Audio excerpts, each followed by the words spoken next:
Hey guys, tonight we're heading way back. Past the pyramids, past the wheel, past even the first awkward attempt at fire, to a time when humans still huddled in caves and traded mammoth meat for gossip. And tonight, we're following a question that's as old as that first whispered. Oh! After the campfire went out, how did early people try not to get pregnant?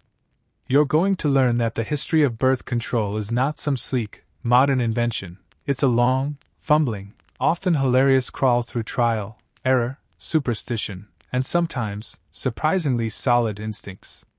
You probably won't survive this, by the way. Not if you actually tried some of the early solutions we're about to explore. Just a heads up for those planning to DIY with tree bark and wishful thinking. So, before you get comfortable, take a moment to like the video and subscribe, but only if you genuinely enjoy what I do here.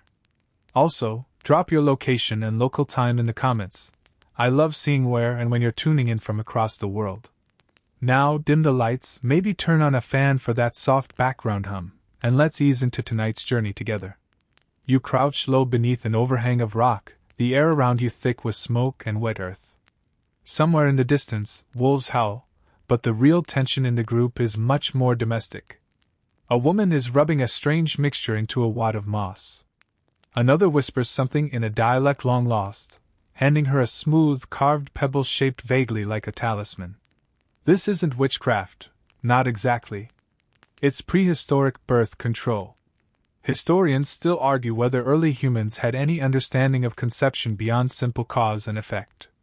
But what's clear is that across time and continents, patterns emerge, women passing down knowledge of which roots to chew, which berries to avoid, which gods to bribe, and when all else failed, which charms to wear around the ankle and hope for the best.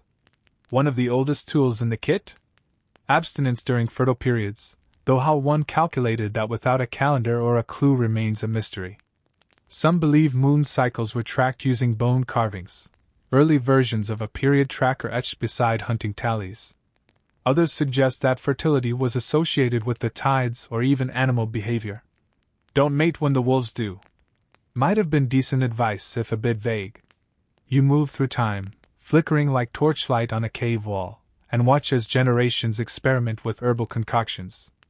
In some regions, women chewed on wild carrot seeds, bitter, pungent, and surprisingly effective. In others, they steeped fern leaves into teas or inserted moss soaked in tannin-rich fluids. The logic? Create a hostile environment. The result? Sometimes success, sometimes searing discomfort. A lot of crossed fingers. You pause at the edge of a forest clearing where a woman carefully rubs crushed pomegranate peel into her inner thighs. She's not trying to moisturize, this is a ritual, passed from grandmother to granddaughter.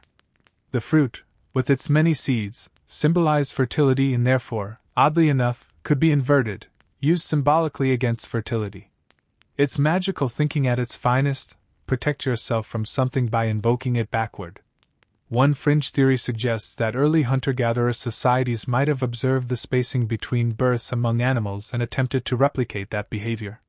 Some researchers even propose that certain tribal groups practiced prolonged breastfeeding specifically because it suppressed ovulation, a kind of natural spacing technique still in use today, sometimes unknowingly. You crouch beside a fire circle and watch as someone grinds a mixture of juniper and wormwood. It smells sharp. It's bitter. And it's meant to be consumed regularly, though the dosage is a matter of deadly guesswork. Many herbs used as contraceptives doubled as abortifacients, powerful enough to prevent implantation or to disrupt a pregnancy already begun.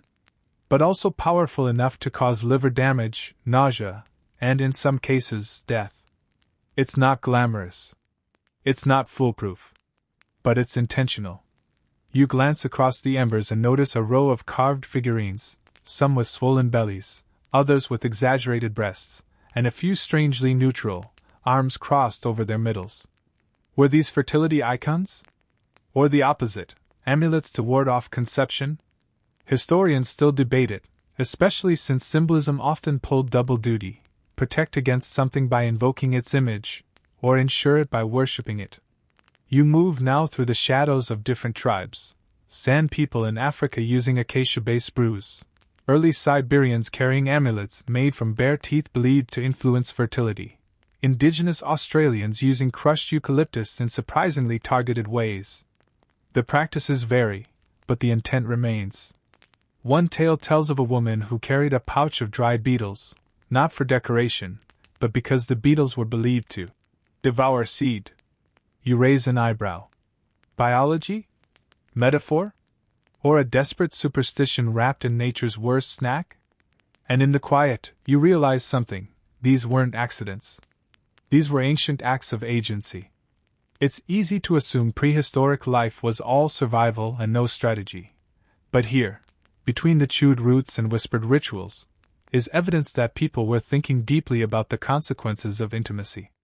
Not just surviving childbirth, but deciding if and when to start it. You stand and stretch beside a stone carving, its surface worn by centuries of fingers tracing symbols only half remembered. Maybe it was a calendar. Maybe a warning. Maybe something much more personal. In the end, the story of early contraception isn't one of success or failure. It's a story of intention, of effort, of women helping women, experimenting with pain and relief, fear and control, long before science, long before safety, and definitely long before latex. And somehow, in the flicker of a fire, with a pocket full of seeds and a head full of whispered advice, it worked, just enough. You duck beneath a linen curtain painted with faded lotus blossoms and step into the tiled calm of ancient Egypt. The air is thick with heat and something tangy, honey, perhaps, or crushed herbs stored too long in a clay pot. A young woman sits on a low stool, elbows resting on her knees, while another, older and sharper-eyed, prepares a mixture in a shallow bronze bowl. She's mashing crocodile dung into a paste. And yes, this is exactly what it sounds like. Before you panic, know this: she's not trying to curse anyone or create a prank with history's worst prank item. She's making a pessary, an ancient Egyptian contraceptive, applied directly where you think, often mixed with honey, natron, and fibrous materials like lint or acacia bark. The logic? Create a thick, viscous barrier inside the body to physically block conception and possibly alter the internal environment enough to make it inhospitable. You blink. Crocodile dung. Inserted. You probably won't survive this either. Historians still argue whether this practice was widespread or more of a regional experiment. Some believe it had symbolic associations, crocodiles as divine protectors, while others say it was pure trial and error. One fringe theory even suggests the dung's alkalinity might have had a mild spermicidal effect. You shudder. Mild, maybe? Pleasant? Decidedly not. You step into the open-air courtyard of a temple clinic, where papyrus scrolls are being unrolled and debated under dappled sunlight. This is where the Ebers Papyrus, a 3,500-year-old medical text, first appeared, and it reads like a contraceptive spellbook. One recipe suggests mixing honey with acacia thorns and inserting it vaginally. Another involves ground dates, fermented beer foam, and a bit of ochre. You can't help but admire the effort. These women didn't just wait around hoping for the best. They worked with what they had, and what they had were plants, minerals, and very brave internal flora. Acacia gum, in particular, shows up a lot. Turns out, it contains lactic acid, which does have mild spermicidal properties. So maybe, just maybe, some of these concoctions weren't just wishful thinking. You duck inside a home and watch a midwife heat a thin strip of linen over a brazier, letting it soften before she rolls it into a tiny coil. She dips it in a mixture of olive oil and myrrh, then sets it aside to cool. This will be inserted later as a barrier, essentially, a handmade cervical sponge. A surprisingly elegant solution, all things considered. And no crocodiles involved. The woman she's preparing it for is pacing, clearly nervous. Her last pregnancy ended badly, and she's not keen to repeat it. Her husband doesn't understand, but her mother does, and so here she is, relying on generations of inherited knowledge, passed from kitchen to bedroom, from scroll to whispered memory. You pause by a niche where votive figurines of Hathor and Isis rest on a ledge. These were fertility goddesses, worshipped widely, but also petitioned for contraception. Yes, you could ask a goddess to help you conceive, or not. It all depended on timing, circumstance, and offerings. One woman carves her wish into a piece of pottery and throws it into the Nile. Another wears a necklace with a carved frog, the symbol of the goddess Hecate, midwife of the gods. Ancient Egypt was full of contradictions, a culture that revered fertility but also respected the risks it brought, especially to women. You shift through the haze of frankincense and enter a perfumery, where the air is thick with exotic oils. Some were used to mask scent. Others were believed to influence mood. And a few, according to dusty recipes, were applied internally to prevent conception. One such oil? Cypress. Another? Castor oil, though you'd want to be very careful with the dosage. Too much, and you're not preventing pregnancy. You're causing a different kind of emergency. Meanwhile, a scribe in a corner is penning down yet another version of a birth control charm. Rub into the woman's body this mixture of honey, fig, and dried fish scales. Do so on the night of the new moon. Scientific? Not exactly. Ritualistic? Entirely. Some modern scholars suggest these rituals were more about agency than outcome. Even if the ingredients were ineffective, the act of preparing a contraceptive gave women a sense of control. A way to act, rather than be acted upon. You step into a bathhouse and watch a group of women lounge in a pool scented with blue lotus. They gossip. They laugh. One pulls a small linen pouch from her waistband, a charm, she says, that keeps her empty between the moons. She won't say what's inside. Maybe a plant. Maybe a prayer. Maybe just hope. And here's your fun fringe fact. There's some evidence, murky, debated, that Egyptian men may have used sheaths made of linen or animal bladder, either to prevent disease or to limit pregnancies. These wouldn't have been widespread or comfortable. But they may have existed, quietly, alongside the rest of this experimental contraceptive toolkit. You wander back through the temple gates and realize how robust this ancient system was. Midwives. Medical texts. Insertion devices.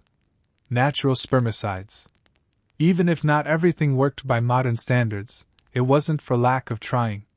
It's easy to scoff at crocodile dung, to wince at vinegar rinses and myrrh-soaked wool. But beneath it all is something utterly human, the drive to choose, to manage risk, to balance intimacy with caution. And in this golden, fragrant world of sun-baked courtyards and scrolls heavy with ink, ancient Egypt emerges not as a primitive society fumbling in the dark, but as one of history's earliest and most determined laboratories of reproductive autonomy. You step back out into the heat, past columns carved with lotus blooms, and leave behind a world that, thousands of years ago, already knew that sex, safety, and choice were inseparable.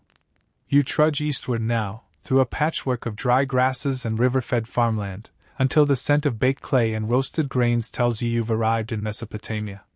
The twin rivers, Tigris and Euphrates, snake lazily in the distance, their waters nourishing the cradle of civilization, and the birthplace of yet more oddly inventive attempts at birth control.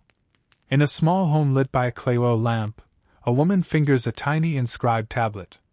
It's not a love letter or a tax record.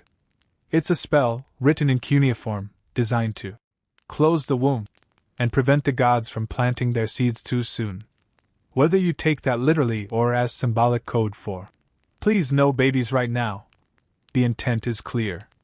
In ancient Mesopotamia, magic and medicine blurred together like smoke on the horizon.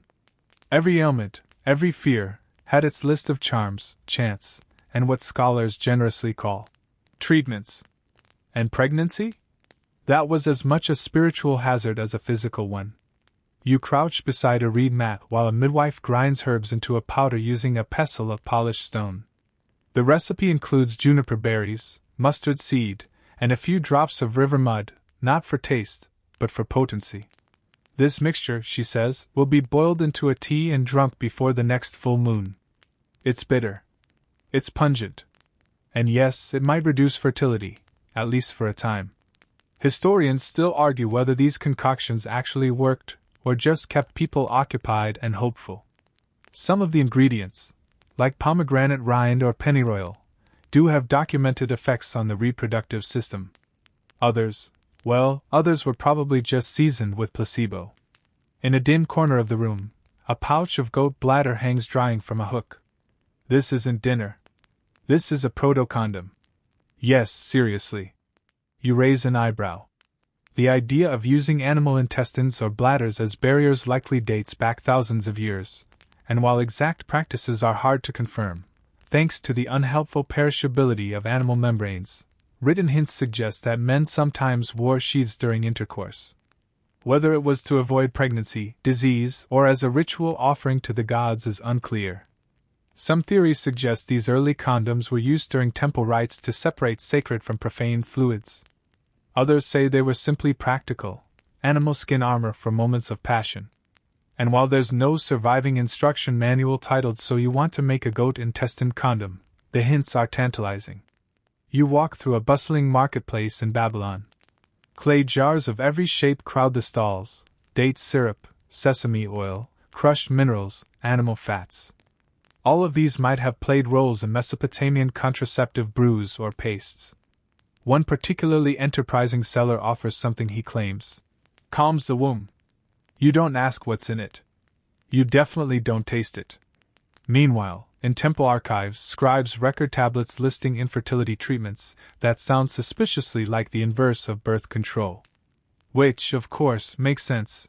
If a treatment was believed to make conception more likely, the opposite procedure might logically, if not scientifically, reduce it.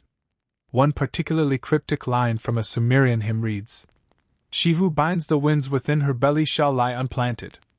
Interpret that how you will, but it probably sounded a lot more convincing when delivered by someone in a feathered headdress waving a burning branch. You turn a corner and watch a priestess sprinkle ashes over a young woman's abdomen while reciting rhythmic chants. This isn't just superstition, it's an early form of ritual medicine. The chants might not lower sperm count, but they provide structure, belief, and a sense of control.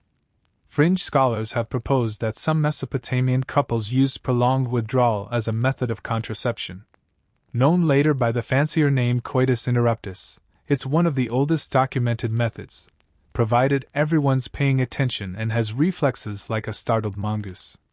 You move now through Akkadian texts, some carved into baked bricks the size of small loaves. One offers a method involving crushed willow bark and sheep's milk. Another warns against intimacy during the 3rd and 6th lunar nights, lest the child be cursed with crooked limbs. Is this a coded fertility warning? A superstition? Both? A pattern starts to emerge. Across the region, from the royal palaces of Assyria to the marsh huts of the south, you find references to womb-binding charms. These weren't physical devices, but spells designed to lock the uterus. Some were written on scraps of leather and worn around the waist. Others were inked onto palm leaves and burned. You can almost hear the smoke carry the words upward. Let the womb rest. Let the fruit not form. You stop beside a well where a group of women rinse clothes and pass around a pouch of crushed fig bark. They're giggling. Someone's told a joke about a husband who couldn't plant even with the best soil. It's low-hanging agricultural humor, but it's also a sign that people didn't treat contraception as cold science. It was folded into daily life, into relationships, power dynamics, and community gossip. Back inside the home, a grandmother pulls a ceramic jar from under a mat. Inside is a thick, tacky paste made of date honey, ground cedar, and powdered bone. She says it's used to keep the belly still. Whether it's ingested, applied, or left on the windowsill to frighten away pregnancy spirits? Unclear. Possibly all three. You leave the warmth of the hearth and move through stone corridors lined with merchant seals and carved ziggurats. Overhead, the stars shift, used by astrologers to track fertility, mark rituals, and declare which days were favorable for conception or abstinence. And through it all, you hear the same question, whispered beneath the layers of dust and incense. Can we stop this if we want to? The answers were messy. They were risky. They were soaked in magic and grit. But they were answers all the same. And from goat bladders to garlic pastes, chants to herbs, Mesopotamia reminds you that human beings have always found a way to try, even if sometimes that way smelled suspiciously like boiled river moss. You follow the sea breeze westward now, past the olive groves and bright-eyed philosophers, into the marble glow of ancient Greece. The sunlight here is golden and philosophical, the kind that makes you want to ask big questions about life, the cosmos, and, apparently, birth control. Because as it turns out, even Plato's dinner guests had thoughts about not reproducing too often. You're seated at a low table during a symposium, half debate club, half wine-fueled chaos, and someone is dramatically quoting Hippocrates, who warned that pregnancy too soon or too often weighs the body like a rock tied to the spirit. Bold words for the guy who also prescribed leeches for headaches. But there, among the scrolls and goblets and softly strummed lyres, you catch a whisper of something legendary, silphium. You lean in. Silphium was a plant. A now extinct plant, in fact, that grew only in the region of Cyrene, modern-day Libya, and became so sought after that it was literally harvested into oblivion. That's right. Humans drove a contraceptive herb to extinction over 2,000 years ago. There's a metaphor in there somewhere. It wasn't just popular. It was sacred. Its image was stamped on coins, traded like perfume, and allegedly gifted in romantic courtship. Think of it as the ancient Mediterranean version of a morning-after pill that also freshened your breath. Some scholars believe silphium was chewed raw, brewed as tea, or applied in paste form. Others argue it was used post-coitally to interrupt implantation. No matter how it worked, sources across Greek and Roman literature reference it as the great emptier, the womb cleanser, and the gift of Apollo. That last one might be a stretch, but it sounds nice in poetry. You stroll through a bustling agora where women in fine linen robes argue over the potency of different herbs. One clutches a satchel of rue, sharp, bitter, and possibly effective as a contraceptive.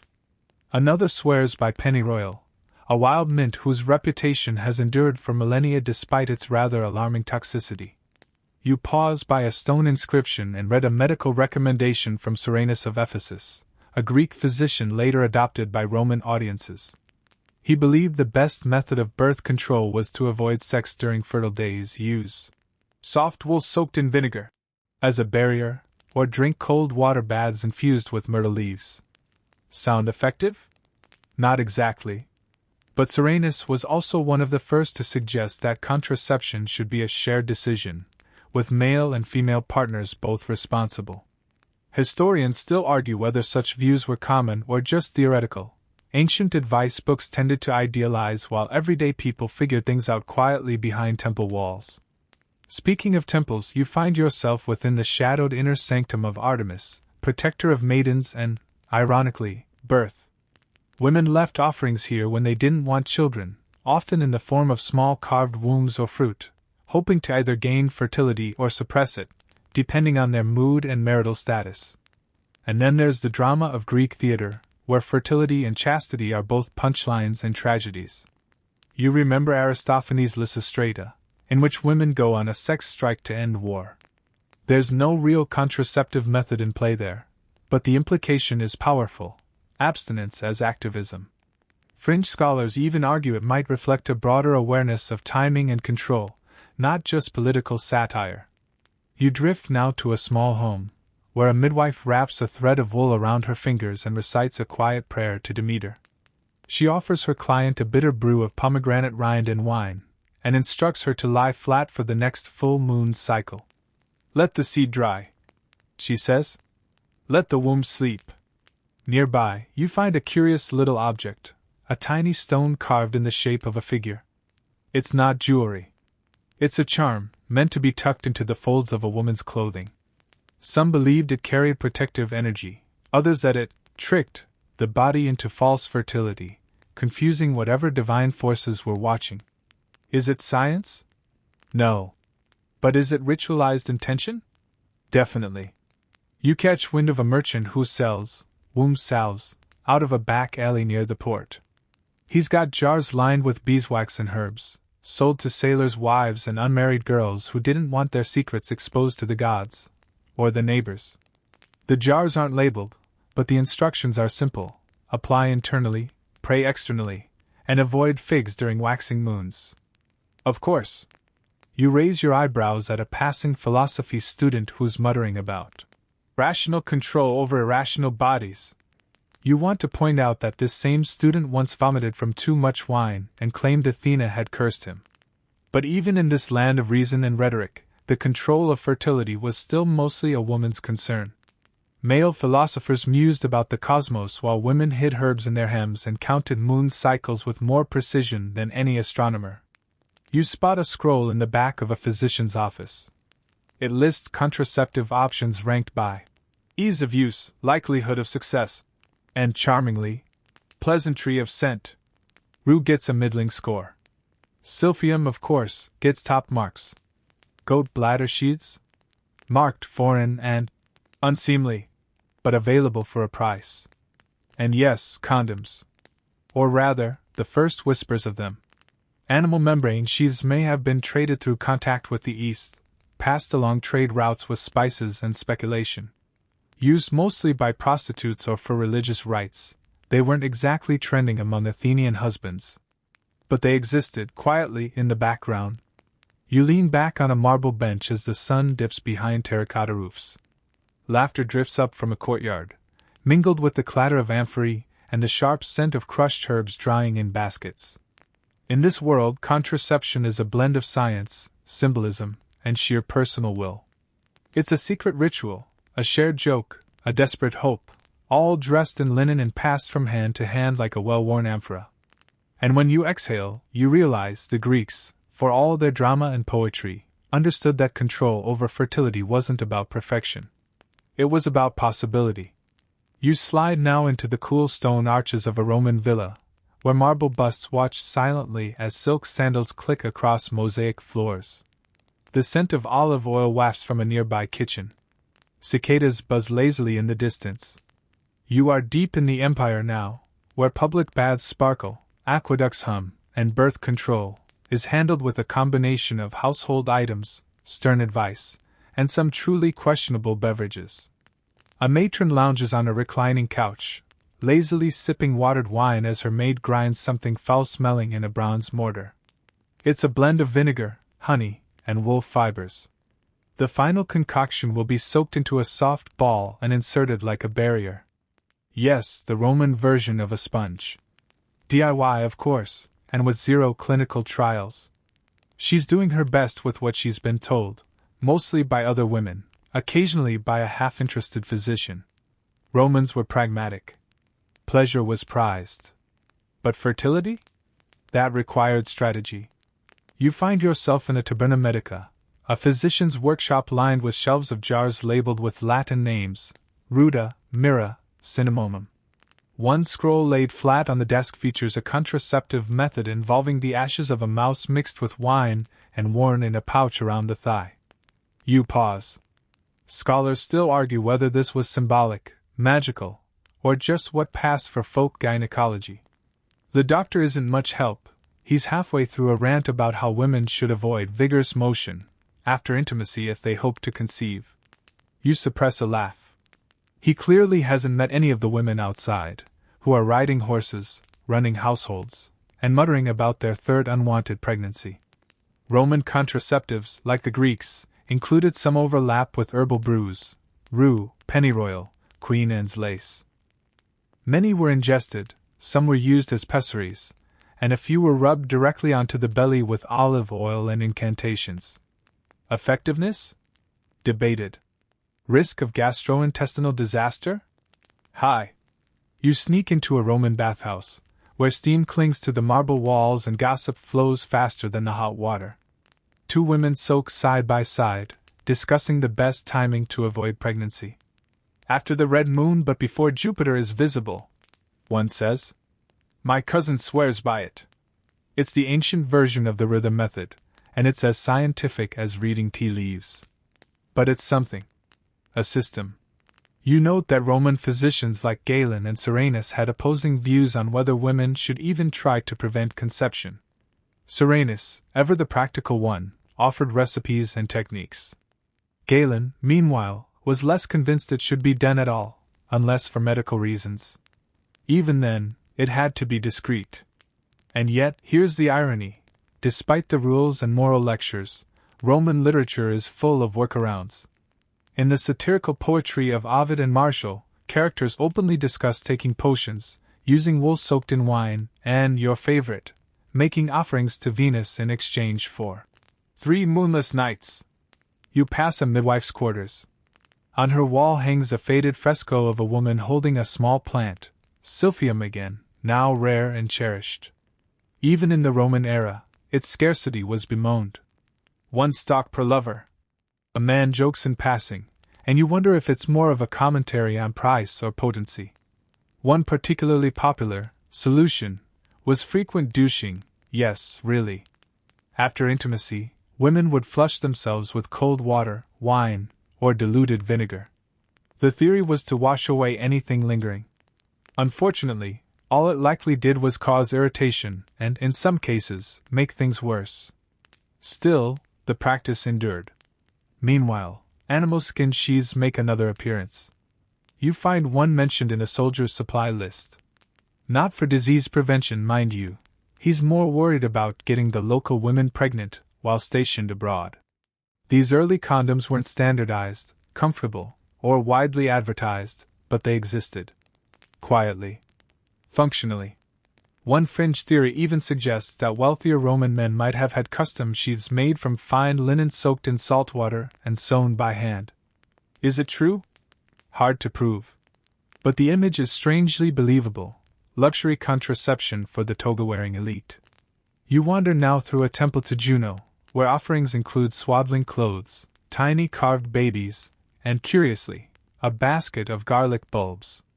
Fertility and its opposite were both prayed for, often at the same altar. You light a candle and step back, watching as a woman kneels beside a statue, whispering a prayer you don't quite catch. Her eyes are tired. Her belly is flat. Her choices are quiet but deliberate. Historians still argue whether Roman women had true autonomy in contraception or simply managed it behind closed doors. Laws favored reproduction. Husbands wanted heirs.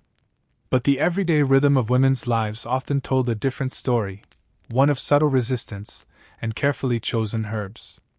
You sit beside a scholar copying recipes into a wax tablet. He lists contraceptive options with varying enthusiasm, including one that involves wearing a strip of wolf pelt tied around the left thigh. Not for the faint of heart, he notes. You can't help but agree. Back outside, a vendor sells bundles of rue tied with red twine, promising ease of the womb and lightness of step. It's half marketing, half medicinal. And all part of a culture where managing fertility required creativity, secrecy, and, let's be honest, a pretty strong stomach. You tilt your head toward the aqueducts above. They pour endlessly, distributing water across the city with engineering so precise it still inspires awe. And for a moment you wonder, if they could control rivers so beautifully, why was controlling reproduction left to trial and vinegar? But even the aqueducts took centuries to perfect. And so here, in the candlelit villas and steam-filled baths, you witness Rome's messy, inventive, often misguided, but deeply human, efforts to prevent what might come 9 months later. You press onward into the damp, incense-thick halls of ancient India, where carved stone temples shimmer with flickering butterlamp light. Outside, the monsoon murmurs softly through banyan trees. Inside, scrolls rustle, and someone is grinding roots with reverence and a little urgency. Tonight, you're navigating a world where conception is both sacred and strategic, and where ancient science meets mystical timing with surprising precision. You settle beside a painted column in a hall where Ayurvedic practitioners debate dashas, karma, and something called garbhadharana, the process of holding life in the womb. But here's the twist: they weren't just interested in creating life. They were equally invested in how not to.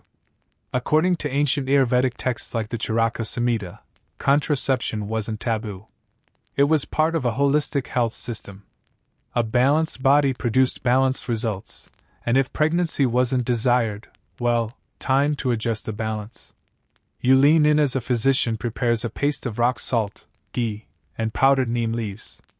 This will be used vaginally, intended to act as both a disinfectant and contraceptive. There's even a specific term for these kinds of medicines, vchara, reproductive therapies, which included both fertility boosters and inhibitors. The neem plant, in particular, appears again and again: leaves, bark, oil. It was used as a spermicide, a uterine tonic, and sometimes even a post-intercourse flush. Historians still debate how effective it actually was, but some studies suggest neem oil does have measurable effects on sperm mobility. Ancient science meet modern lab. You cross the courtyard to a scholar's veranda, where the Kama Sutra is being read aloud, not the steamy sections, but the medical ones. Yes, this famously misinterpreted text includes chapters on contraceptive methods, including pastes inserted with tampons made of cotton, wool, or lotus stalk. One recipe calls for rubbing honey and ghee inside the vagina to close the passage, while another recommends a blend of red chalk and oil. You pause, mid-chuckle, at a side note. To avoid children, avoid men who eat bitter melon. The logic?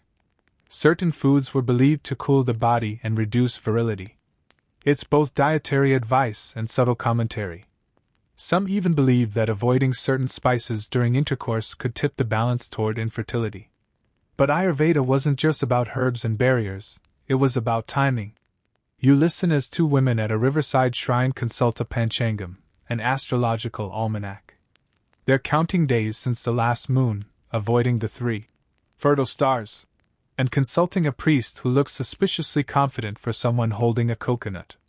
This early version of the rhythm method was tied to lunar cycles and sometimes more effective than you'd think. One fringe theory even claims that temple dancers kept track of their own cycles through coded jewelry, certain bangles worn on fertile days, others when it was safe. Could be real. Could be an elaborate story passed down through centuries of curiosity. You sit by a fire as an elderly midwife teaches 2 young girls how to prepare a decoction using dried hibiscus, asafoetida, and goat's milk. It smells like a potion and tastes like something you'd only drink under duress. But it's part of a deeply female knowledge network, passed not by scholars but by experience. Nearby, a man jokes about applying sandalwood paste to cool the loins.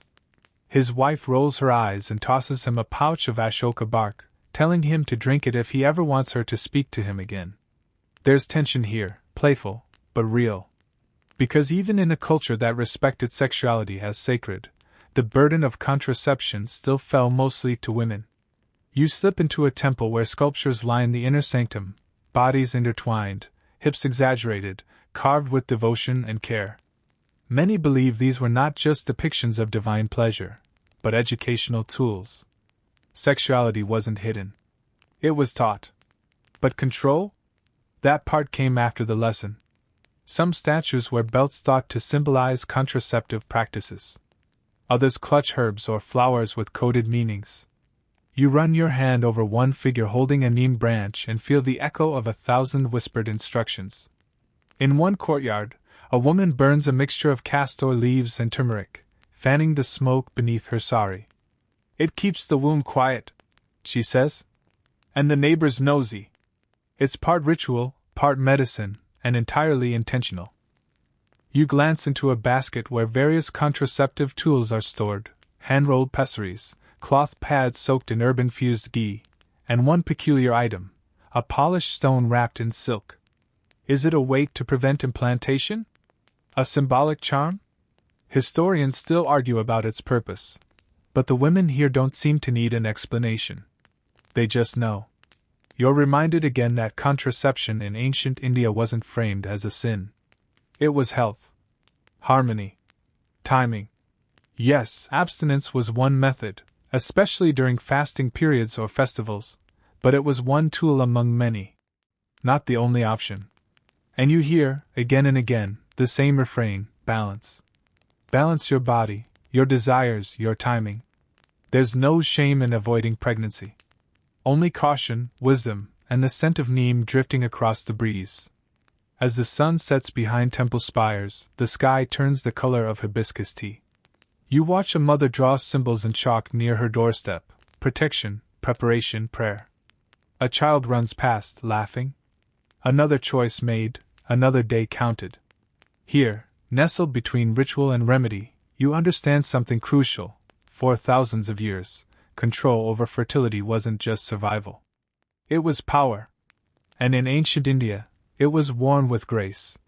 You drift now across deserts and dunes, across jade rivers and winding footpaths, until you find yourself standing beneath the curved roof of a Tang dynasty courtyard in ancient China. The air is perfumed with jasmine and heated stone. Silk robes whisper through painted screens. And tonight, contraception is both art and alchemy, dressed in mystery and served with a side of mercury. You shuffle past a poet scribbling verses about plum blossoms and veiled lovers, and duck into a quiet apothecary where a physician is grinding something shiny, too shiny. Mercury. You take a step back. Yes, ancient Chinese contraceptive lore is full of elegance, but it also has its yikes moments. Drinking mercury to prevent pregnancy? That was a thing. A bad thing. And yet, some Taoist texts encouraged it in carefully measured doses, believing it helped maintain the body's inner harmony by closing the womb. Historians still argue whether these instructions were widely followed or simply reserved for those willing to gamble fertility against, well, organ failure. You step deeper inside the apothecary and notice gentler options. Recipes scrawled on silk scrolls mention cinnamon bark, dung, and lotus seeds, combined into teas or inserted using cloth swabs made from mulberry bark. These were thought to regulate the flow of qi, or life energy, through the reproductive meridians. In one corner, a wooden box holds dried yarrow root, tied in neat bundles. A woman buys a pouch and whispers that she'll boil it before bed and drink the broth to quiet the spirit. You know by now that this phrase, quieting the spirit, is usually code for preventing pregnancy without raising eyebrows. Nearby, a scholar clutches a treatise titled Secret Teachings of the Jade Chamber. It's part medical text, part Taoist sex manual, and, no surprise, it includes some highly specific, motion-based recommendations for contraception. According to this logic, specific positions, rhythms, and withdrawal techniques could reroute vital essence and prevent conception. One suggestion even advises acrobatic inversions after intercourse. Picture it: headstand by candlelight, someone chanting about qi, while another person hands you an herbal tonic with a suspicious amount of deer antler in it. You slip into the women's quarters of a palace where courtesans are sharing stories. One speaks of inserting a pearl of protection, a smooth bead soaked in herbal oil, inserted before intimacy, and removed discreetly before morning tea. Another woman scoffs, saying real protection comes from not drinking wine on even-numbered days. You're not sure which method is more effective, but the delivery is convincing. A curious trend emerges: contraception here isn't a don't, but a when. Timing mattered. Taoist sex theory prized energy balance and fertility regulation, not constant production. In some texts, abstaining during certain lunar phases or harmonizing one's inner organs was just as crucial as ingesting root paste. This wasn't just physical, it was cosmological birth control. One fringe tidbit comes from folk stories out of the Han period. Women were said to bury their undergarments in moonlit gardens after intimacy, believing it would draw fertility into the earth instead of the womb. Magical thinking? Of course. But again, layered with meaning, intent, protection, even a bit of nature worship. You wander through a silk-making village where women chew licorice root and pass around small cloth packets filled with mint, alum, and pine resin. These were believed to act like primitive tampons, physical barriers, scented for freshness, with enough astringency to possibly reduce sperm mobility. Whether they worked consistently is unclear, but they remained popular for centuries, particularly among merchant wives and performers. You duck under a paper lantern and find yourself in the study of a Confucian doctor who, quite seriously, believes the best contraceptive is restraint. But in his notebook are notes that betray more nuance: postcoital herbal baths, rhythmic massage, and rechanneling energy via the soles of the feet. Whether this was a fancy way to describe abstinence, or just a creative foot massage protocol is up for debate. You leaf through a medical scroll listing 7 poisons that may empty the womb, and wince at the ingredients: arsenic root, lead dust, black nightshade. In small doses, some of these were used intentionally. But many women likely didn't know where the line between effective and lethal truly was. Meanwhile, outside, a grandmother teaches her daughter to prepare a soup of mung bean and barley, to be drunk only on the 2nd and 6th day of her cycle. Is this nutrition? Is it magic? The daughter doesn't ask. She just nods and sets the pot to boil. You watch as a group of theater performers sip from matching porcelain cups behind a painted curtain. Their tea smells sharp, like mugwort and something sour. Keeps the lotus closed, one says with a wink. You smile. It's a phrase you've heard now in 6 different cultures, always delivered with quiet pride. There's even evidence, some historians suggest, that Chinese sailors brought rudimentary condoms made of silk paper or animal membrane along their sea voyages, not for pregnancy prevention, necessarily, but for disease control.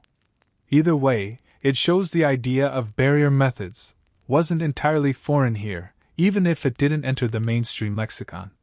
You sit now beneath a plum tree in the garden of a Taoist temple, where monks whisper about yin and yang, about how male essence must not be squandered, and how careful alignment of breath, movement, and energy could prevent unintended creation. You try to focus. But you're also picturing someone balancing on one leg while holding their breath and chanting about kidney chi, hoping not to become a parent. There's elegance in all this effort. A sense that controlling reproduction wasn't an act of shame or silence, but a dance with the elements, a practice refined like tea ceremony or calligraphy. And though Mercury gets a hard pass from modern science, the idea of body awareness, lunar tracking, and shared responsibility feels, well, kind of ahead of its time. As the paper lanterns sway and the sky slips into inky blue, you begin to understand. Ancient China wasn't just experimenting with strange potions and prayers. It was building an entire philosophy around balance. Between desire and restraint, energy and intention, creation and control. And sometimes, that balance came in the form of a foot massage, a silk-wrapped herb, or a whispered warning about the full moon. You step quietly through a woven doorway and into a world of rhythm, ritual, and red ochre, sub-Saharan Africa, where communities live close to the land and knowledge travels by song, smoke, and stories passed between generations. Here, contraception isn't a product you buy, it's a pattern you follow, a rhythm you learn to dance with. And like the beat of a drum, it varies from village to village but pulses with the same shared intent. In a shaded grove behind a cluster of round mud huts, a woman sits cross-legged, stringing dried seeds onto a cord. This isn't jewelry, it's a fertility necklace, each bead representing a day in her cycle. She moves them carefully, silently counting, knowing which days bring risk and which offer safety. It's the body's calendar, learned without a single app. You glance over her shoulder as she hums softly, the tune ancient and gentle. It's not just a lullaby. It's a coded reminder, when to abstain, when to welcome. Fertility here is not a fixed point, it's a tide. And these necklaces? One of the oldest rhythm methods on record. Historians still argue whether these systems emerged independently or were taught through intertribal networks. Either way, the consistency is remarkable. Across vastly different groups, variations on fertility tracking show up, handed down from midwife to daughter to sister to friend. But it wasn't all timing. Plants, as always, played a starring role. You find yourself beside a fire as an elder grinds the bark of the morinda tree. The smoke is acrid, and the taste? Apparently awful. But the decoction is drunk monthly, believed to prevent implantation. In West Africa, women used the secure plant in a similar way, brewed into tea and sipped when the moon waned. One of the most widely used plants. Acacia, yes, that thorny bush you've met before in Egypt. In parts of sub-Saharan Africa, its gum was harvested and turned into a sort of pessary, inserted with cloth. The idea was both physical and chemical: block sperm, sour the pH, stop the train before it leaves the station. You kneel beside a basket filled with dried neem leaves. Again they appear, like old friends you now recognize in every corner of the ancient world. Chewed, brewed, or ground into a bitter paste, neem was the go-to plant for anyone not ready to hear the pitter-patter of tiny feet.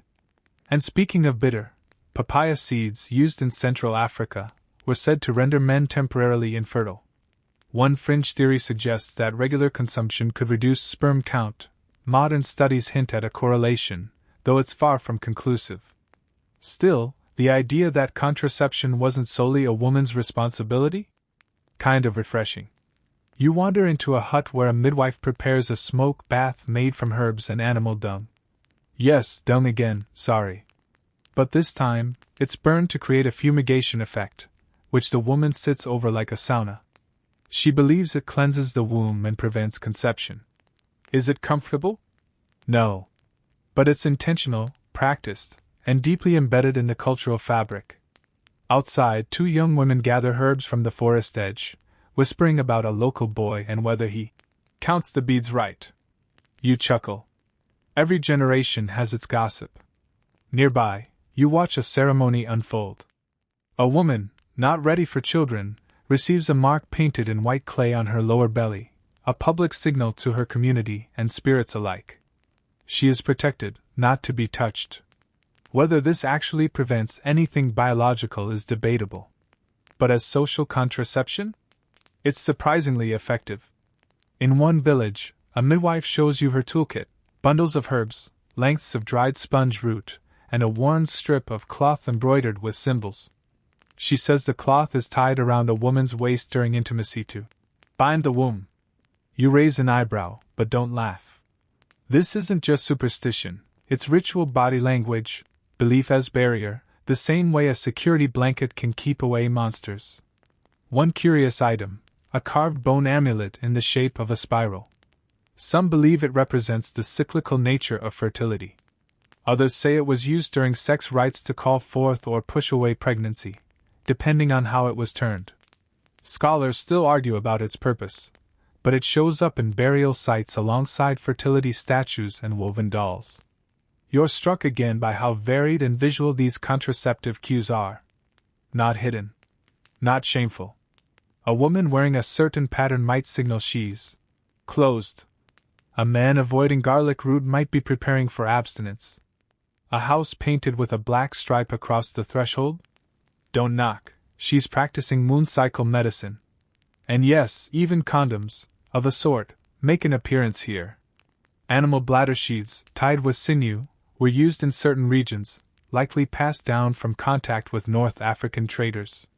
They weren't widespread or comfortable, but the idea was there: protect, prevent, preserve. In some places, pulling out was considered a sacred agreement, made before ancestors during fire rituals. And if that sounds familiar, well, welcome to the oldest awkward conversation in the world.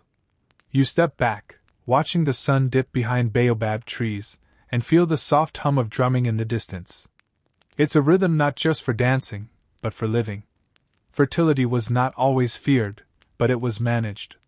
Intentionally. Carefully. Collectively. Here, birth control wasn't a secret product. It was a way of living, of listening to the body, of weaving nature and time into daily life. And as the night deepens, and the bead necklace is reset for tomorrow, you realize, these women weren't just keeping track of cycles. They were crafting a calendar of control, long before clocks, pills, or pamphlets. You feel the air turn cooler now, carried by salt winds and the scent of cedar smoke. Ahead lies ancient northern Europe, a patchwork of Norse settlements, Celtic hill forts, and whispering forests. It's a land of runes and remedies, where birth control isn't quite a science or a sacrament, it's something more: quiet. Quiet like a frost-covered field. Like a spell murmured between birch trees. You walk through a damp glade, moss soft underfoot, and come across a young woman holding a pouch of dried juniper berries. She offers you one to chew, bitter, astringent, oddly refreshing. You ask why. She says it chills the belly. In other words, a contraceptive snack. Juniper, it turns out, was one of many herbs used across Germanic and Celtic tribes to delay or prevent pregnancy. Mixed into mead, chewed raw, or brewed into thick black teas, it was believed to close the womb, or cool the seed. Historians still argue about dosage and effectiveness, but these weren't random guesses. They were patterns passed down for generations. You follow her home to a sod-roofed longhouse, where smoke curls from a central fire pit. Her grandmother, wrapped in layers of wool and secrets, plucks a bundle of yarrow from a shelf and drops it into boiling water. "You drink this the day your blood stops," she says. "Not before. Not after. The timing is crucial. Too early, and nothing happens. Too late, and it's just a bitter cup of tea." You're handed a small carved token, a piece of birch bark etched with a rune. It's worn around the waist, over the lower belly. "To ask the gods for delay," she explains. Is it magic? Is it placebo? Who knows? But you're starting to learn that belief, like intention, has its own kind of power. And yes, the Norse had gods for everything, including fertility, childbirth, and protection. Women made offerings to Frigg, Freya, and lesser-known spirits to delay motherhood until the omens were right. Fertility was a blessing, but timing, that was everything. You step into a Celtic roundhouse, where bundles of herbs hang from the rafters like forgotten spells. Mugwort, tansy, rue, all sharp, aromatic, and just a little intimidating. Used in teas, tinctures, and in one case, stuffed into small linen pouches worn like amulets under clothing. The lore here is dense. One chant tells of a woman who hid her blood for 12 moons. Another advises bathing in a stream that flows east on the first full moon of spring, after rubbing your thighs with nettle ash. You grimace at the image, but hey, sacrifice takes many forms. Fringe scholars speculate that some Celtic warriors' wives practiced a form of lunar sex scheduling, only allowing intercourse during specific moon phases, believed to be infertile. It wasn't foolproof, but it gave women agency. And honestly, in a culture that carved spirals into stone and tracked equinoxes with megaliths, trusting the moon wasn't so far-fetched. In a hilltop grove, a druid priestess instructs a younger woman on how to mix a paste of crushed ivy, butter, and sheep's wool. You've heard this formula before, in different places and different words. It's inserted like a pessary, primitive, yes, but thoughtful. They're building a barrier with what they have. You notice a curious artifact at her feet, a carved wooden rod, forked at one end and wrapped in linen. It might be a symbolic womb charm. Or it could be, brace yourself, a rudimentary insertion tool. Historians still argue about its true purpose, but the design feels intentional. As if someone, somewhere, once tried to do this gently, precisely.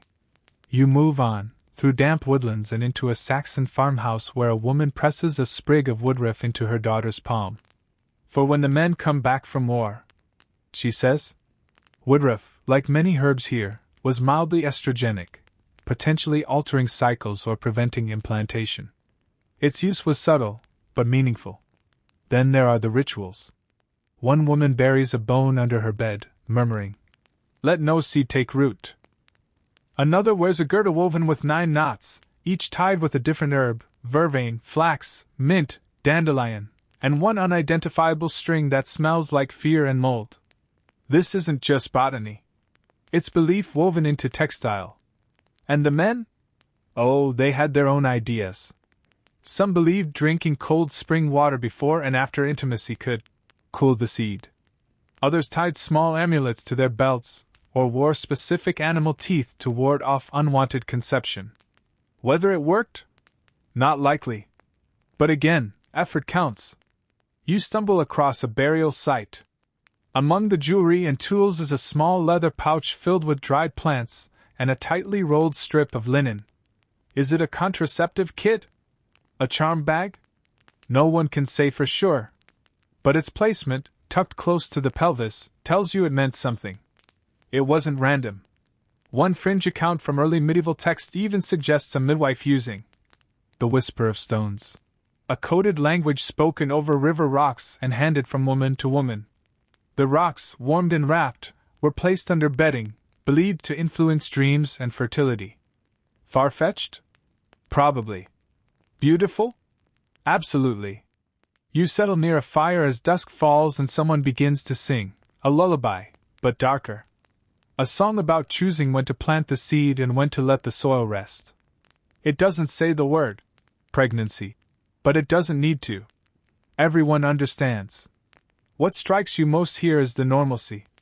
Birth control isn't hidden in shame. It's woven into story, song, and everyday survival. It's not about avoiding sin, it's about protecting strength. As the sky darkens and wolves howl far off, you begin to see Northern Europe's contribution not just as a list of herbal remedies or quirky amulets, but as a reminder: contraception doesn't have to be loud to be powerful. Sometimes it whispers. Sometimes it sings. You step through smoke and bells now, into the stone corridors of medieval Europe. Everything smells faintly of beeswax, burning tallow, and mildew, church candles, drafty chapels, and the kind of damp that settles in your bones. The Middle Ages have arrived, and with them, plague, piety, and a lot of nervous whispering about sex. You don't hear laughter. Not at first.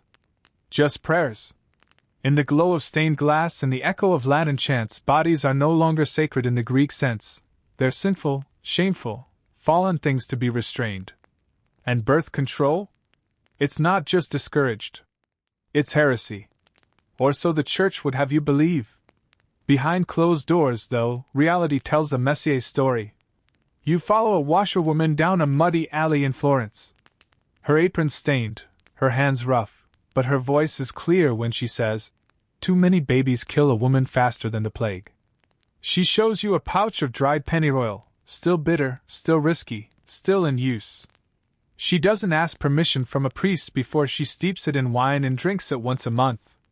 You're beginning to see a pattern. Officially, the church forbade any unnatural interference with procreation. Condemnation echoed from pulpits. Contraception was a sin against God's plan. But unofficially, people got creative. Because reality, as always, has needs that don't wait for approval. Midwives were the quiet keepers of this knowledge. You find one in a village outside Rouen, stirring a pot of sheep fat and crushed myrtle leaves. She applies it to a ball of linen, rolls it tightly, and stores it in a jar labeled only with a symbol, a crescent moon. Inserted before intercourse, it serves as a primitive barrier method. Effective? Moderately. But it's better than nothing. Historians still argue whether midwives actively defied the church or simply operated in the gray zones of medical necessity. Either way, they walked a delicate line, offering care while dodging accusations of witchcraft. You pass through a convent garden where nuns tend herbs in tidy rows. Rue, savon, and tansy flourish beneath the cloisters. These plants weren't just for tea, they had a reputation. Especially tansy, used not just to regulate menses, but to end early pregnancies. The nuns say it's for cramps. The knowing glance they exchange says otherwise. In Italy, women whisper about the angel's brew, a mixture of wine, mugwort, and grated leads scraped from church windowsills. You visibly recoil. They shrug. Only a little. They say. Just enough. The desperation is palpable. You find yourself in a merchant's home in Bruges, where a wealthier woman pulls out an imported sheepskin condom. It's soaked in oil and tied with silk thread. She tells you her husband brought it from the East, where such things are more common. He says it's for cleanliness. She adds with a smirk. But you can tell she has her own reasons for insisting on it. Meanwhile, in manuscripts copied by monks, bits of older wisdom survive, remnants of Greek, Roman, and Arabic texts quietly preserved alongside scripture. Some are sanitized. Others, strangely, are left untouched. A marginal note in one volume offers a recipe. To prevent conception, steep grated fig bark in vinegar and apply to the womb. The ink is faint, but the intention is strong. You listen to a friar preach about the sin of spilled seed. But then, at market, you overhear a group of women laughing as one says, "Better to spill it than feed another mouth this winter." Laughter follows. It's not rebellion. It's survival. And abstinence? The Church's golden method? It's honored mostly in theory. Married couples are instructed to avoid sex on Sundays, feast days, fasting days, during Lent, during Advent. The result? Nearly half the year is off limits. People comply, sort of. Others adjust the rules. Fringe texts from the time suggest the use of animal bladders as condoms in brothels, especially in port cities like Venice and London. Not romantic, not especially comfortable, but there, offering some small line of defense against both pregnancy and disease. You find a ledger in a physician's home listing. Womb-blocking drafts. One of which includes mashed garlic, honey, and a spoonful of ashes. No dosages. No warnings. Just a phrase, best taken with silence. And yet, despite the warnings, despite the sermons, despite the occasional public burnings, the knowledge endures.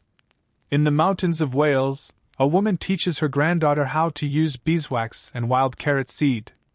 In Prague, a midwife smuggles silphium substitute through monastery kitchens.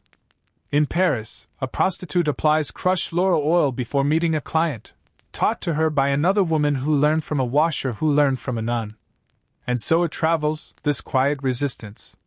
You reach the end of a long corridor in a cathedral, where a tapestry shows Eve clutching her belly, a serpent whispering in her ear.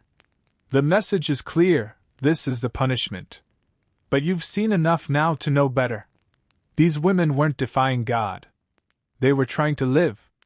And in the flickering candlelight of 1,000 drafty rooms, they brewed, inserted, whispered, and counted, keeping themselves just a little safer, a little freer, under the watchful eyes of saints and secrets. You feel the heat press in like a warm breath as you step onto sunbaked stone. We're in the Islamic Golden Age now, Baghdad, Cordoba, Cairo, where libraries sprawl like palaces and ideas are bottled like perfume. You're entering a world that prizes science, poetry, and yes, practical approaches to reproduction. Here, contraception isn't heresy. It's medicine. It's philosophy. It's surprisingly normal. You duck beneath a scalloped archway into the House of Wisdom in Baghdad. Scholars debate over steaming cups of coffee while scribes copy texts onto smooth parchment. You glance down at one, an excerpt from the Kitab al-Tib, Book of Medicine. And there it is, a section on birth control, listed plainly among treatments for gout, toothaches, and migraines. You raise an eyebrow. The physician writing this? Al-Razi, known in the West as Raises. He recommends suppositories of pomegranate peel and alum for those not desiring issue. The tone is clinical, practical, almost bored. Then a voice behind you chuckles. Try Ibn Sina next. You pivot to a scholar grinning behind a stack of books. He hands you the Canon of Medicine, a sprawling, wildly influential work by Avicenna. And nestled among its wisdom is advice on pessaries, herbal preparations, and even coitus interruptus, al-azl, described as a legitimate choice between partners. You're starting to understand. The Islamic world of this era didn't treat contraception as scandalous. It was a normal part of marriage, health, and even faith. Scholars still argue how widespread actual use was, but the permission to use it? That was written, discussed, and accepted. You make your way through a bustling bazaar in Cairo, where an apothecary grinds myrrh and mint into a fine powder. He hands it to a veiled woman, who tucks it into her sash with a practiced hand. It's meant to be mixed with oil and applied internally, an astringent designed to tighten, clean, and maybe prevent conception. There's no secrecy. Just familiarity. In Al-Andalus, where Muslim, Jewish, and Christian cultures intermingle, you visit a garden of medicinal plants tended by women scholars. They teach you about Faresa, the art of knowing the body's fertile signs. A woman knows when her blood sleeps, one says, and when it sings. You sit among rosemary, rue, and wormwood, listening as they explain how some women track the consistency of cervical fluids to time intercourse. It's proto-science, yes, but deeply observant. You begin to see how reproductive knowledge here is more than just recipes, it's a craft. You find yourself in the home of a merchant, where his wife keeps a basket under her bed lined with cotton soaked in vinegar. She prepares a small sponge before her husband returns, washes it, oils it, inserts it. She's calm, practiced. She's done this before. You ask if she prays about it. She shrugs. We pray for healthy children, she says, but also for the wisdom to choose when they come. In medieval Islamic jurisprudence, al-azl, withdrawal, was not only acknowledged but debated at length. Most scholars agreed it was permitted, especially with the wife's consent. Some discouraged it, yes, but rarely on theological grounds. More often, it was about fairness, mutual satisfaction, and communication. Imagine that. One particularly vivid passage comes from a 10th century writer who jokes that men who withdraw too soon are either cowards or saints, but never fathers. You laugh. The writer would have done well on TikTok. A fringe belief among some mystics held that certain sexual positions could shift the chances of conception. Left side for love, right side for lineage, they'd say. Some of it borders on magical thinking. But some of it? Closely tied to actual understanding of reproductive cycles. You pause beneath the arch of a hammam, steam curling around you as two women trade recipes for wound-cooling baths. One includes rosewater and alum, the other favors salt, mint, and black seed oil. They disagree over ratios, but agree on one thing: timing is everything. Elsewhere, you peek into a room where a Jewish physician working in Al-Andalus prepares pessaries from dried figs and saffron. His patients include Muslim women, Christian women, and, more often than not, wives of powerful men who don't want a seventh child. In his journals he writes simply, "My task is to heal and prevent, not to judge." You're struck by how open this world is, how scholarly its approach. Contraception isn't hidden behind superstition or sin, it's examined, discussed, documented. And while not all religious scholars agreed on all methods, the door remained open for conversation. That, alone, is revolutionary. You find one final entry in a medical text, a note that some women wore belts of silver chain dipped in pomegranate juice during menstruation, to signal the closing of the womb. Is it symbolic? Probably. Is it beautiful? Undeniably. One of those fringe practices that rides the line between fashion, prayer, and medicine. As you exit the library, you hear a man quoting poetry from memory. The fig opens sweet and red / but not before its time. It's not about fruit. In this world, the idea of family planning isn't whispered in back alleys or forbidden behind pulpit doors. It's part of life. Quiet, yes. Modest, often. But acknowledged. Understood. Shared. You watch a lantern being lit in the garden, and a woman pressing a cotton cloth to her lips in prayer. Not for forgiveness, but for guidance. And tonight, that difference feels everything. You roll forward into the era of lace collars, plumed hats, and people drinking mercury with the same confidence you drink espresso. Welcome to early modern Europe, roughly 1500 to 1700, a time when alchemy blends into medicine, science stirs awake from superstition, and contraception, like everything else, gets dragged through reformations, revolutions, and really questionable personal hygiene. You're in a candlelit apothecary in London. It smells like vinegar, dried oranges, and something you're pretty sure is mold. A woman leans over the counter, whispering for pennyroyal tincture strong for 3 days' use. The apothecary doesn't blink. He pours it into a small glass bottle and wraps it in brown paper like it's nothing more controversial than cough syrup. Pennyroyal again, your old frenemy. Still widely used, still risky, still hailed as the go-to herb for women who miss their moon. At higher doses, it could end a pregnancy. At too high doses, it could end the woman. Everyone knows the gamble. Historians still argue how much of this period's contraception was truly about control versus emergency. But by now, the options are multiplying. You turn down a cobbled alley in Amsterdam, where a pamphlet printed on cheap rag paper boasts the shepherd's secret, a sure method to prevent conception. You smirk. It's a blend of superstition and herbal advice, mugwort, sea sponge, a brief prayer to Saint Margaret, and oddly, holding your breath during climax. Not exactly peer-reviewed, but it's something.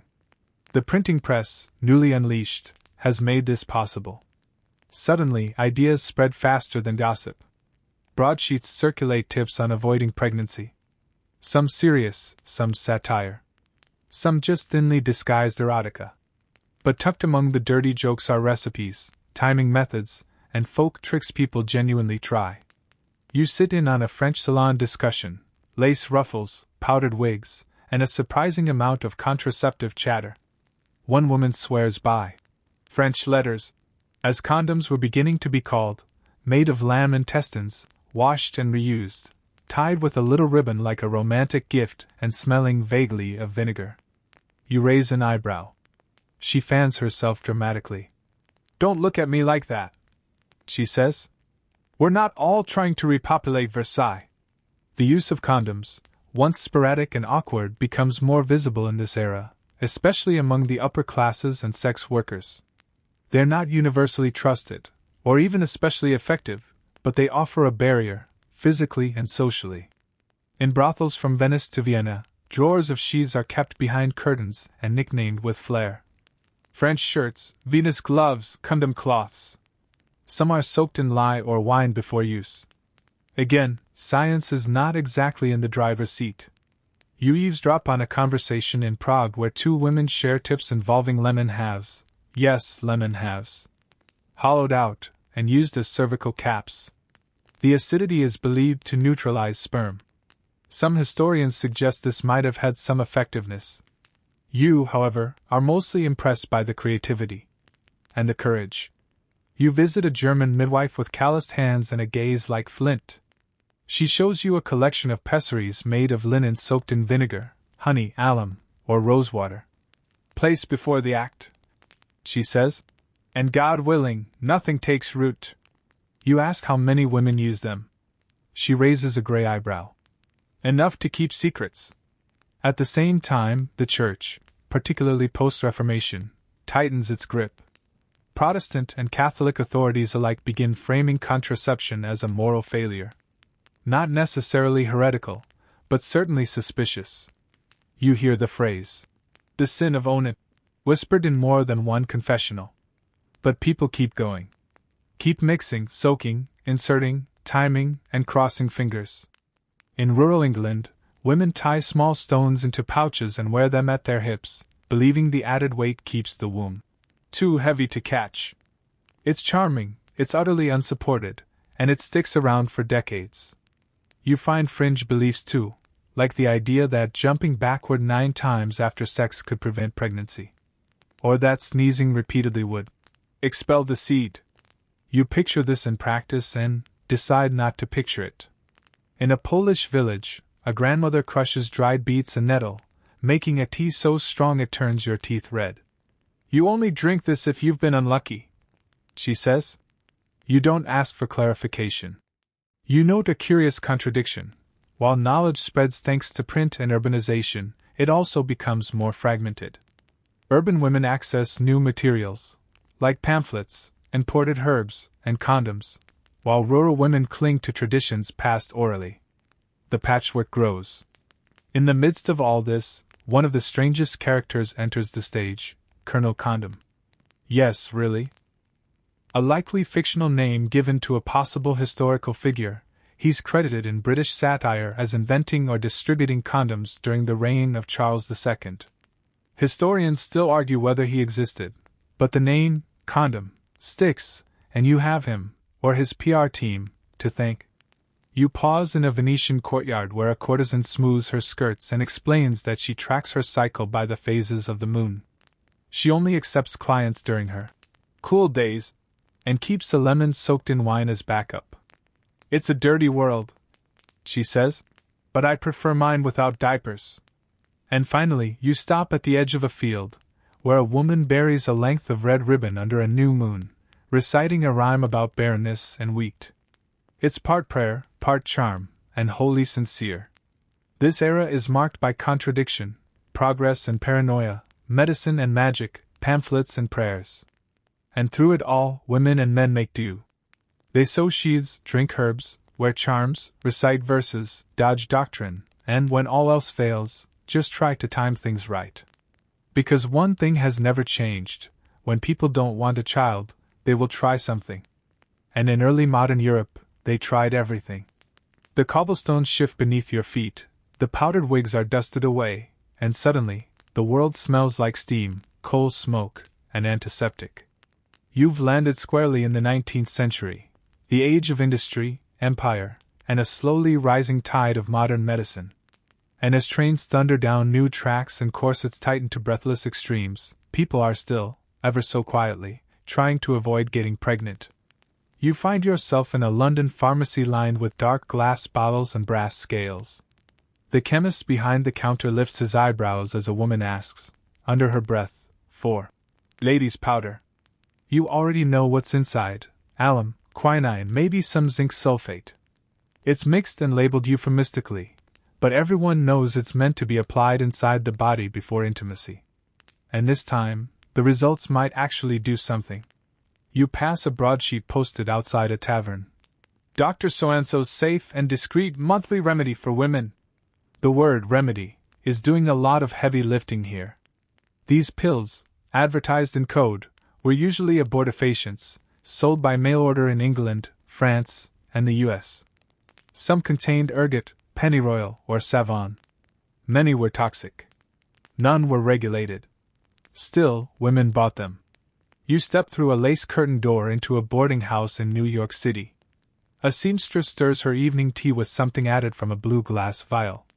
Just for nerves, she says too casually. But you've seen enough by now to read between the lines. By the mid-1800s, contraception had gone commercial. Quietly, yes. Coded, absolutely. But it was there, wrapped in propriety, hidden in advertisements for female irregularity, and whispered from woman to woman. You peek inside a married couple's bedroom in Paris. Tucked in the drawer beside the husband's watch, a sheepskin condom, still tied with ribbon, but now available in drugstores. It's been doused in vinegar and reused a few times too many, but it's proof this method isn't fringe anymore. And here's the biggest shift of all: contraceptives were no longer the exclusive domain of women. You enter a meeting hall where a man with a wild beard and a pile of pamphlets is speaking passionately. His name? Charles Knowlton. His cause? Birth control for all. In 1832, he publishes Fruits of Philosophy, a guide that recommends the use of douching and coitus interruptus, arguing that people deserve control over their reproduction. Naturally, he's arrested for obscenity. But the book doesn't die. It spreads. By the 1870s, reformers like Annie Besant and Charles Bradlaugh republish Fruits of Philosophy in Britain, and end up in court for it. The resulting trial stirs national outrage. People who never said the word womb aloud are suddenly debating population, poverty, and the right to prevent birth. Historians still argue whether this moment marks the start of the modern birth control movement, but it's definitely a spark. Meanwhile, the rhythm method gains popularity again, not just in folklore, but with medical backing. Doctors begin tracking ovulation more closely, calculating fertile windows with increasingly complex math. It's still wildly unreliable, but it feels scientific, respectable, even godly, depending on who you ask. You step inside a convent clinic in Belgium, where a nun teaches women how to track their cycles using a string of colored beads. It's oddly familiar. Remember that from sub-Saharan Africa? Centuries apart, worlds apart, same idea. Beads, days, patterns. Fringe figures emerge too. In Vienna, a man named Theodor Hendrik van de Velde argues that sexual pleasure isn't just for procreation. Scandalous, yes. But his ideas seep into mainstream thought and give couples permission to seek satisfaction, without obligation. You wander past a printing press where hygienic rubber goods are being boxed up for discreet shipment. Condoms made of vulcanized rubber, thank you, Charles Goodyear, are sturdier now, mass-producible, and finally not disintegrating at the first hint of humidity. They're sold as protection against syphilis, but many couples quietly use them for more. In Boston, you meet a doctor named Edward Bliss Foote, no relation to Southey, who publishes Medical Common Sense, complete with diagrams of cervical caps and advice on vaginal sponges. He gets banned, naturally, under the newly minted Comstock laws, which classify contraceptive information as obscene. Ah yes, the Comstock laws. Named after Anthony Comstock, a man so allergic to sexual autonomy he made it illegal to mail contraceptive material in the U.S. in 1873. Pamphlets, devices, advice, all banned. Arrests followed. Clinics shut down. Midwives jailed. Knowledge buried. Again. But not entirely. You step into a tenement kitchen in Chicago, where a Polish grandmother teaches her daughter how to boil beeswax and linen to make a contraceptive plug. She stores them in a jar labeled buttons. Nobody asks. In rural Ireland, a folk healer buries an ash leaf under the floorboards to keep the cradle empty. It's one part spell, one part warning, and one part last resort. And in Japan? The Edo-era tradition of kabutagata, the helmet type, condom made from tortoise shell or horn, fades, giving way to thin rubber sheaths called mamori, meaning protector. They're washable, reusable, and often come with a warning, not to be worn for more than 15 minutes. You raise an eyebrow. Throughout it all, the messaging around reproduction begins to shift. No longer framed solely in terms of morality, it becomes tied to economics, eugenics, and nationalism. Governments argue that birth control threatens growth, or that it protects prosperity. People are caught in the middle. And women? Still quietly managing. Still improvising. Still hiding linen rolls in teacups and slipping lemon juice-soaked sponges into dresser drawers. Still listening, watching, learning. You stand at the edge of the century as the world begins to buzz, telegraphs clicking, factories humming, cities rising. But beneath all that noise, the same question beats on. How can I choose? And though the answers are imperfect, often dangerous, and wrapped in shame, they persist. Because people always find a way. You blink, and the world accelerates. Steam gives way to steel, gas lamps to neon, and suddenly you're standing at the edge of the 20th century, where cities swell, medicine modernizes, and the question of birth control finally charges into the public square with banners, clinics, protests, and pills. You step into a packed lecture hall in New York. It's 1916, and a woman in a wide-brimmed hat is speaking with the calmness of someone who's already made peace with being arrested. Her name? Margaret Sanger. Her mission? To bring birth control out of whispers and into every household in America. You follow her through tenement neighborhoods, passing out leaflets in multiple languages, Yiddish, Italian, English, Polish, telling women they have a right to prevent pregnancy. Radical stuff for the time. And illegal. Within weeks, she opens the first birth control clinic in the U.S., in Brooklyn. Within days, it's raided. Historians still argue whether Sanger's methods were too authoritarian or too eugenics adjacent, but no one disputes her impact. The term, birth control, itself is her invention. The conversation will never again retreat entirely into the shadows. You step into a Parisian pharmacy in the 1920s, where shelves now stock sleek rubber condoms branded with names like Eclipse and Cupidin. They're thinner, more reliable, and thanks to World War I, much more common.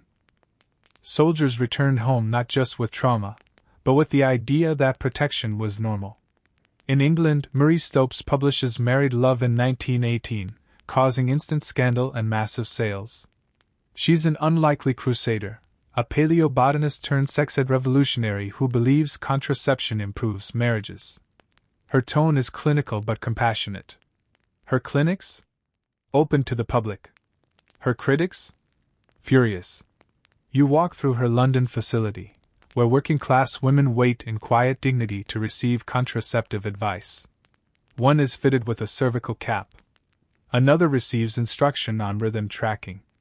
A third simply asks, "Can I rest just for a year?"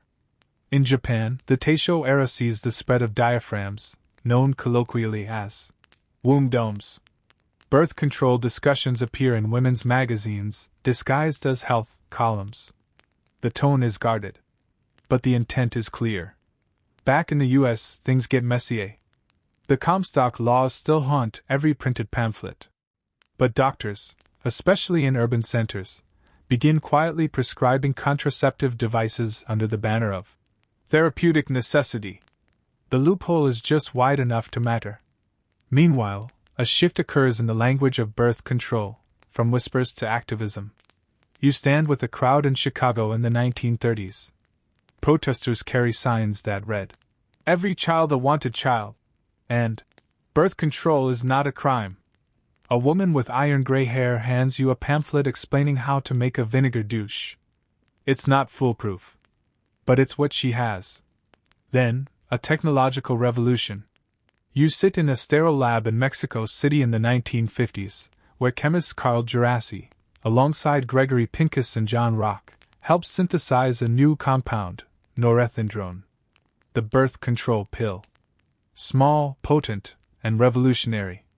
By 1960, the first oral contraceptive, Enovid, is approved in the U.S. Initially marketed for psychoregulation, but everyone knows the score. Women finally have a method they can control entirely, without negotiation, insertion, or improvisation. You open a tiny compact containing pale pink pills, the kind you've seen in countless bathrooms since. Neatly labeled. Taken daily. As ordinary as toothpaste, and just as life-changing. Of course, backlash follows. Religious groups protest. Politicians panic. The Pope issues Humani Vitae in 1968, reaffirming the Church's opposition to artificial birth control, reigniting centuries-old debates. But the cultural wave is already surging. You visit a college dorm in California in 1972. Posters of Joni Mitchell. Ashtrays. And on the nightstand, birth control pills, a diaphragm case, and a copy of Our Bodies, Ourselves. The tone has shifted from secrecy to empowerment. In India, the government launches controversial mass sterilization campaigns in the 1970s, some voluntary, many not. You walk through a clinic where women line up under fluorescent lights. It's birth control, yes, but now it wears the heavy cloak of state control. Elsewhere, innovations continue. IUDs become more widespread, particularly in Scandinavian countries. The copper coil, the plastic loop, they all promise long-term relief from daily pills. But side effects and mistrust trail behind them like stubborn shadows. And what of condoms? Now mass-produced in latex, they're cheaper, stronger, more comfortable.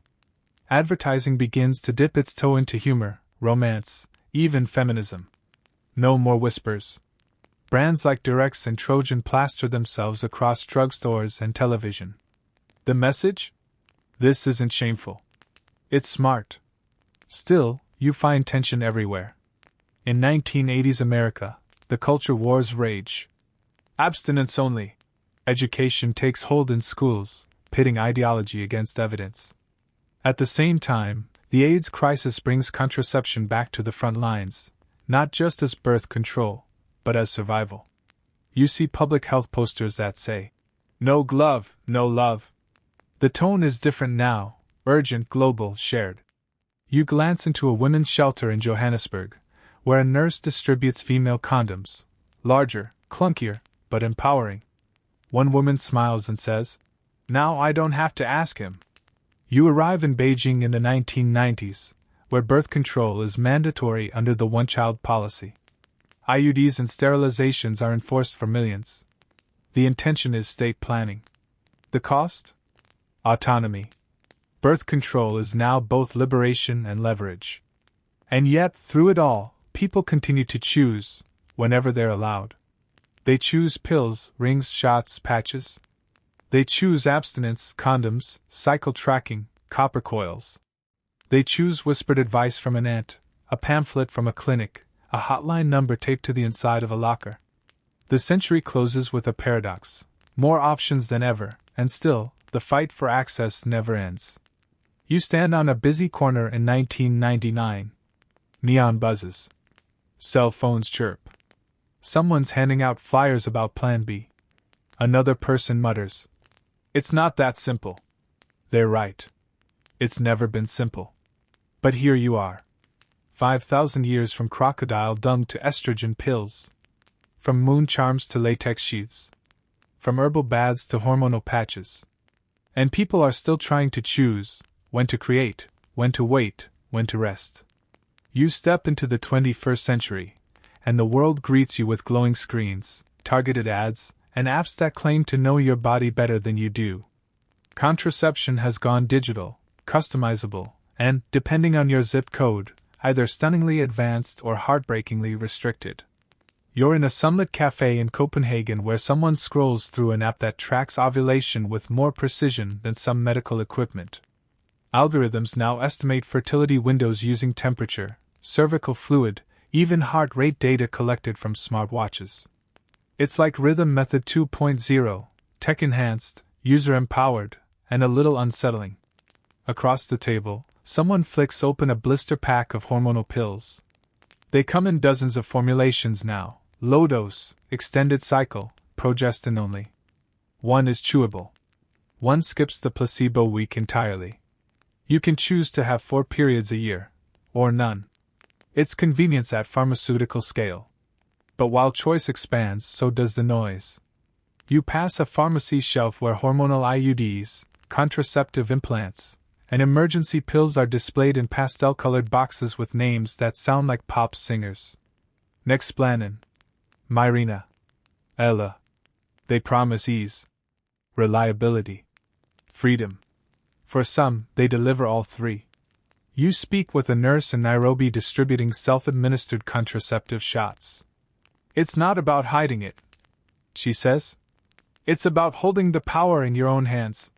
She loads a demo syringe with water and shows a teenager how to inject it in her thigh.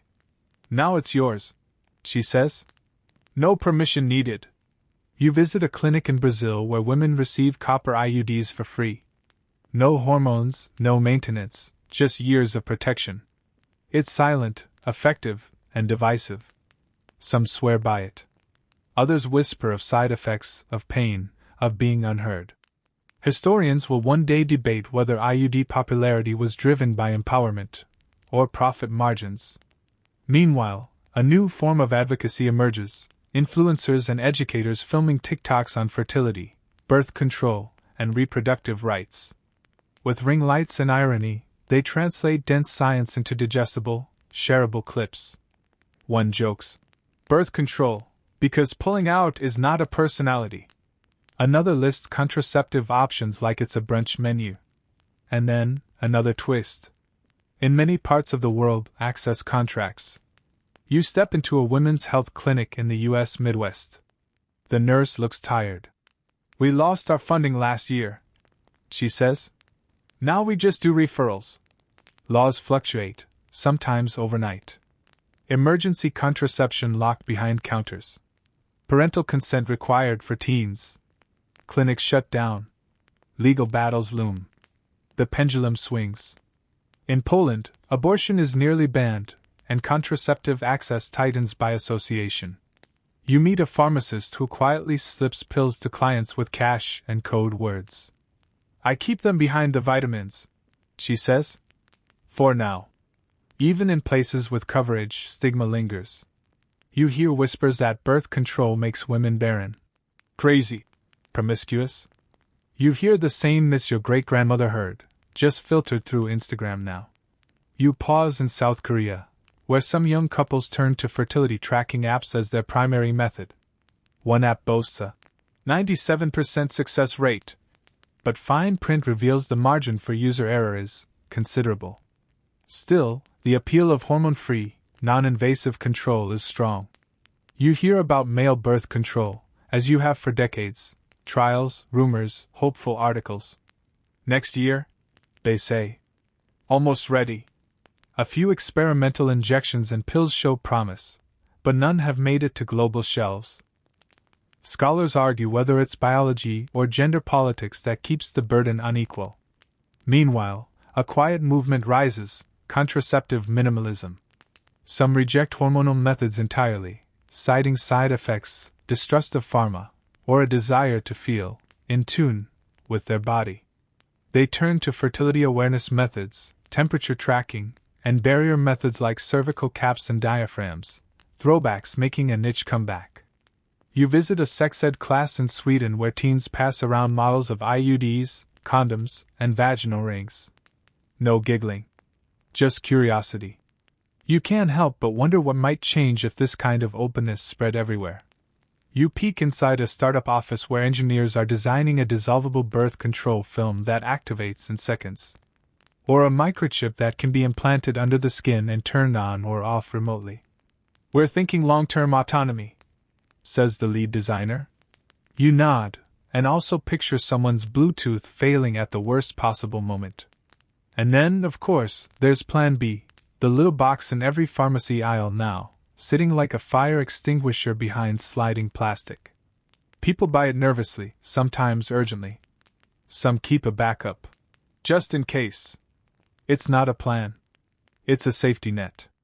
But safety nets matter. Finally, you return to where it all began, a woman, in her room, choosing whether or not to start a life. She's not holding crocodile dung or sheep gut. She's scrolling a website. She's comparing options. She's booking an appointment, asking a friend, reading reviews, trusting her instincts. And despite all the noise, all the barriers, all the politics, she still has the same question. Am I ready? And now, more than ever, the answer can be hers alone. So now you ease back, letting it all melt into stillness. The herbs and charms, the rubber and ribbons, the whispered warnings and desperate remedies. The candlelight of medieval kitchens. The clink of glass in a chemist's shop. The soft chime of a phone app calculating fertile days with startling confidence. You've wandered through millennia of hope and invention, of trial and error, of shame and boldness and quiet, stubborn autonomy. You've seen women and men trace rhythms into calendars. Soak cloth in vinegar. Chew bitter leaves. Wrap lambskin. Swallow pills. Apply patches. Choose. And try again. Let it all slow down now. Imagine someone sitting beneath an olive tree in ancient Greece, her hands stained from crushing wild carrot seeds. She watches the moon, not knowing you'd one day be here, tracking the same question in a new world. Or someone in a neon-lit bathroom placing a tiny ring just so. Closing the cabinet. Going to bed. Because in the end, contraception isn't just science. It's story. Memory. A map drawn through time by people who refuse to let biology be destiny. So exhale. Let the past unspool like thread. The choice to pause, to wait, to breathe before beginning, that's ancient. And it's still yours. Sleep well.